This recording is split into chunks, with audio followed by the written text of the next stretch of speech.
focalpoint@afrcloud.com. If you have any questions or comments, feel free to email us anytime at focalpoint@afr.net. focalpoint@afr.net. Hi, and welcome back to Focal Point AFR Talk. Speaking of the media giving no attention to that story out of the UK where aborted babies are being incinerated for fuel. And again, ladies and gentlemen, here are the bodies of human beings that are being thrown into the furnace and burned. And I ask you, when is the last time you read about that being done on some kind of systematic basis? You got to go back to Nazi Germany. The last time you read about the bodies of human beings being thrown into a furnace and incinerated. So I think the parallel is absolutely apt. It's absolutely accurate. I'm never going to apologize to anybody for using the Holocaust as an analogy for what's happening in abortion, and this just makes that abundantly clear. I mean, 56 million dead American babies killed in what ought to be the safest place in the universe, the womb of their mothers. You know, the death toll, 6 million Jews in World War II, 25 million at the hands of the Nazi war machine. We're 2.5 times that now, victims, innocent victims in our country because of abortion. So I got no apologies for saying this is a Holocaust. And our media is not covering that. You know about it because you listen to Focal Point and you listen to AFR Talk. So you know about the incineration of the bodies of aborted babies. But if you watch the mainstream media, ABC, CBS, NBC, you're not going to read about this. You're not going to hear about it. And this is why you've got so many low information voters, because they will depend. I mean, there's something like 22 million people that watch the nightly news in America. So this is about the same size as Rush Limbaugh's audience. I think his is about 20 million. And it's about 10 times the audience of Fox, the cable news. I mean, they have a couple of million a night. So you got 10 times as many people watching network news as are watching Fox, and they are depending on these networks for their news. So they think because they've watched 30 Minutes on CBS or NBC or they've watched the morning shows that somehow they're informed. They are pitifully, pathetically uninformed because of how selective these mainstream media outlets are. So here you got this horrible story out of the UK, the bodies of aborted babies being incinerated to provide fuel, to provide heat for hospitals. I mean, it's barbaric and savage almost to a staggering degree. And what does MSNBC spend all their time on yesterday? They devoted 16 minutes over 4 shows to how racist the Washington Redskins mascot and logo is. 16 minutes they spent on that topic. Now, you know, I got no problem with the Redskins logo, and I'll tell you why I don't. I have no problem with the Redskin logo because the Navajo wind talkers, the Navajo code talkers don't. Remember, these are the Navajo Indians, and they provided a key part of our communication in World War II because they could talk to each other over the radio in Navajo, and the Germans had no idea what they were listening to. They couldn't decode it. They couldn't transcribe it. There was no code to break. They'd never seen or heard of a Navajo Indian in their entire life. So it became an extremely important part of our wartime communication. And they brought some of these Navajo wind talkers to Redskin Stadium, FedEx Field, this fall before a football game and honored them before the football game. They're all there wearing their Redskin jackets, and they said, look, we are honored to be associated with an NFL franchise. We have no problem. We do not think it is derogatory in the least. So I'm going to take my cue from them. If they don't think it's derogatory, then I don't think it is derogatory.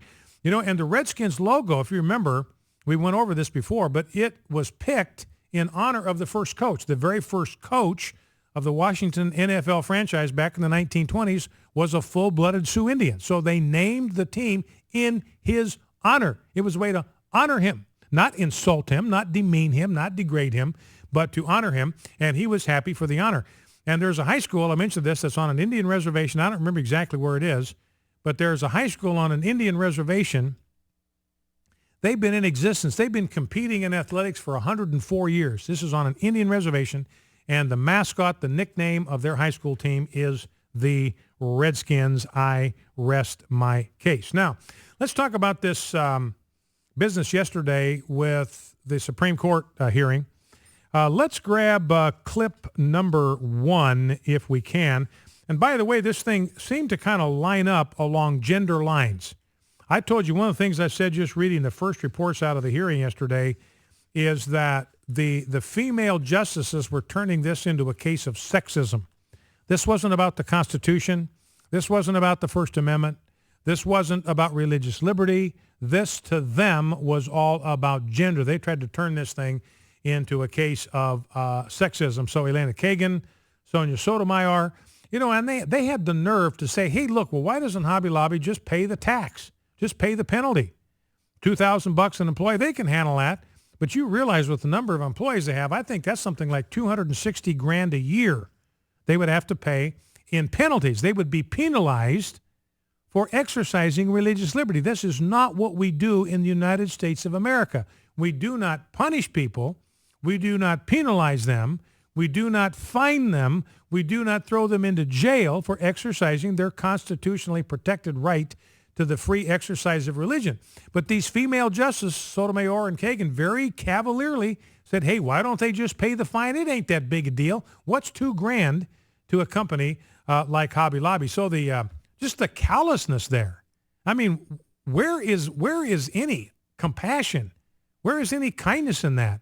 Because that $2,000 a head's got to come from somewhere, and at some point it's going to affect salaries. It's going to affect jobs. In other words, if Hobby Lobby, they've got to make a certain amount of profit to stay in business. They're going to have to take $260,000 out of the operating revenues of the company. That has got to come out of salaries. It's got to come in reduced job opportunities, reduced job openings, fewer store openings, which means fewer jobs in America. So to have such a callous and cavalier and heartless attitude, I mean, I've said this, liberals claim that they are the most compassionate, soft-hearted, generous people on the planet. I believe they are cold-hearted. I believe they are stingy.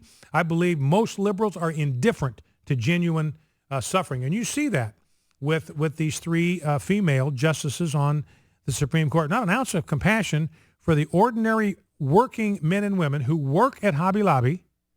No compassion for the impact of that fine on them. Anyway, here is Joy Reid. She's MSNBC, clip number 1.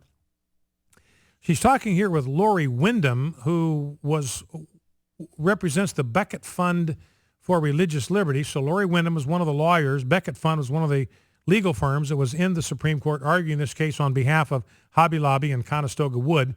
And here is their exchange. Joy Reid, MSNBC. Now listen, they lean way to the left, so that's where she's coming from. Her question and Laurie Windham's response.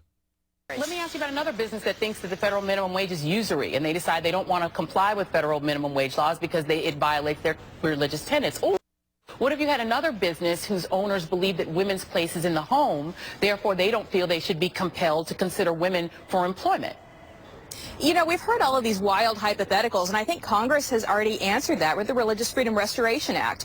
What they said is when there's a really compelling government reason, like protecting the minimum wage or stopping discrimination or protecting life, that the government can win in those cases. The question isn't who gets to exercise the rights. The question is how strong is the government's interest.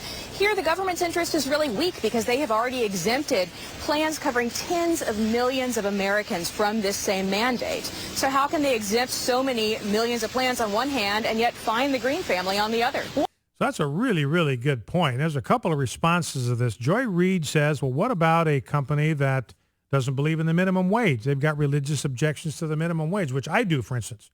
What if they have religious objections to women working outside the home? I've got no religious objection to that, although I think God has designed women for the primary outlet for their creativity, their energy, their love, their personality to be in making a home for their husbands and children.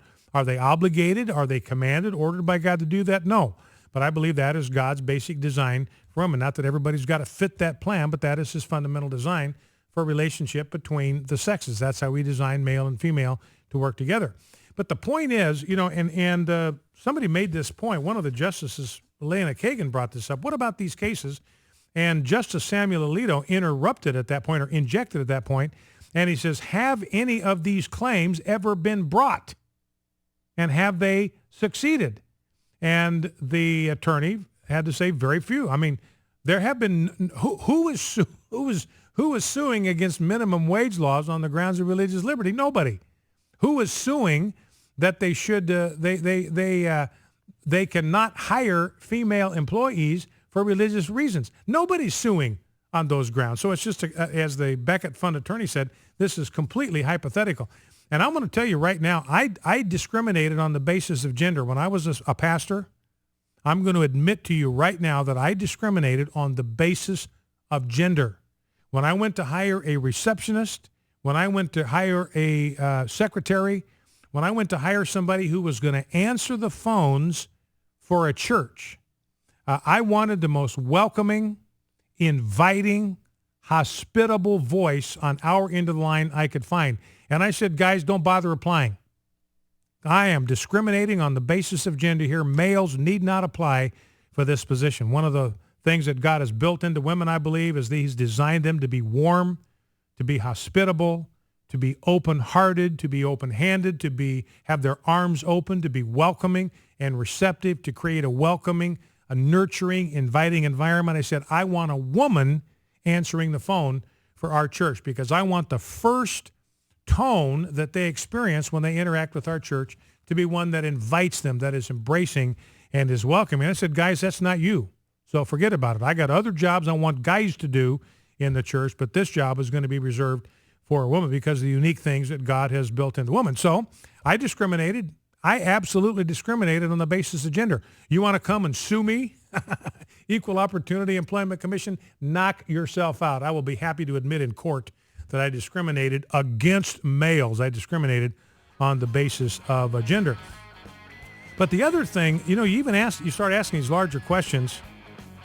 Why is any of this the government's business? I mean, Laurie Windham makes the point is, look, the government's out there granting waivers for all kinds of reasons. They've just extended the deadline. I mean, they were saying over and over again, no, March 31, that's a fixed deadline, can't budget, we've got no statutory authority to extend that deadline. We couldn't do it. Even if we wanted, it would be illegal for us to do it. Now they've done it. They've extended it into April, and it'll be pushed out again. So they're making all these waivers. Why are they so insistent? Why are they so insistent on not granting this waiver? And I'll tell you, it's because of what the Chief Justice of the Vatican said. This administration is anti-life. They are anti-human life, and that's why they don't want to grant this waiver to Christian businesses. Focal Point, AFR Talk, back in 2.